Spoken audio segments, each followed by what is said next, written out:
ឲ្យស្លសំឡផ្សិតខ្មៅនេះឯងព្រោះថាធ្លាប់មានមនុស្សស្លាប់ដោយសារតែវាអញ្ចឹងតែកូនយើងវាចង់ស៊ី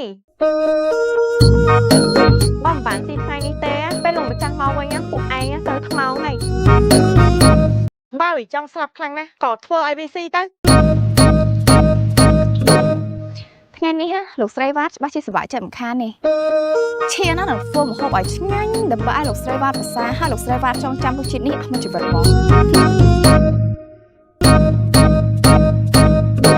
ប៉ុន្នេះឡើងខ្វះអីទៀតហើយយូនោះយូដឹងស្លអីវាទេអើយនាងអនហើយយូម៉ែស្លមួយចានសោះចាសម្លមកដល់ហើយអ្នកនាង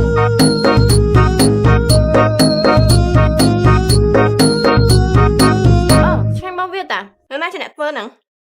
នាងឈានអ្នកធ្វើណាអ្នកនាងវាតែចូលថ្មីនាងពិសាច្រើនទៅលើក្រោយឲ្យវាធ្វើយើងទៀតឬនៅចាអ្នកនាង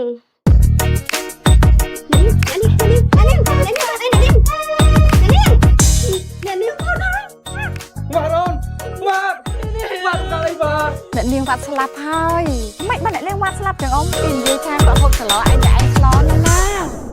នេះឯងទៅធ្វើការថ្ងៃដំបូងផងហើយអន្តរាយទៅអញ្ចឹងហើយនេះ